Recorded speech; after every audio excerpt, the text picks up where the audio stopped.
and also has warned about the dangers of a blanket solution.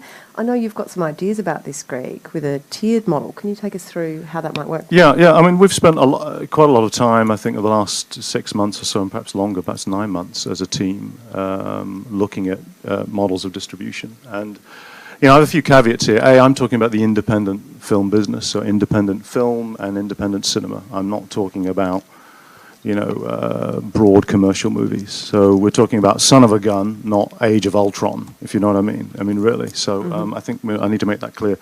I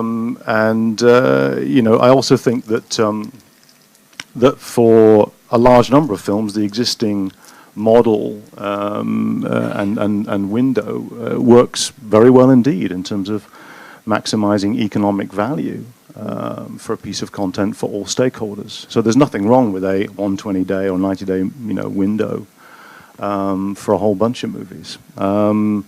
I think the other thing that I think Peter was alluding to, which I'd like to pick up on, is that I'm a firm believer that windows and exclusivity add value in our business.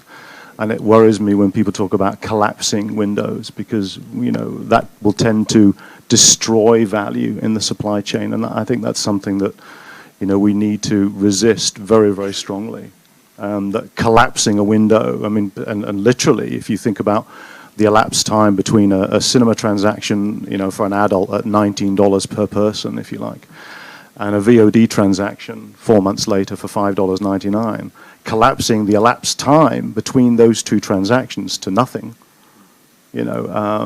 represents a significant increase in benefit to the consumer, but no additional value created at all for the ecosystem.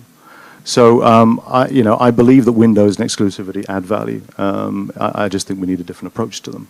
I think the other thing is that we've looked very hard at models that will not be to the detriment of our cinema business, and that's the fine line to tread. Is how do we juggle the needs of exhibition and distribution? And I think we've got some potential ideas there. Like I said earlier, we're not talking about all films. We're talking about certain categories of films that seem to be that are not thriving in the current ecosystem, and they perhaps need a different approach.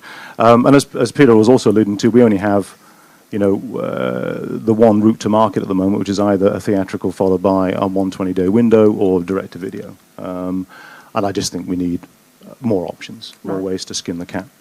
And unfortunately for Laurie, I don't think anything that we've talked about is a solution for piracy. I don't think that first and free, as you pointed out, is a very tough model to beat. And in fact, when we talk about new models and premium VOD, we're talking about a significantly higher price than free, of course.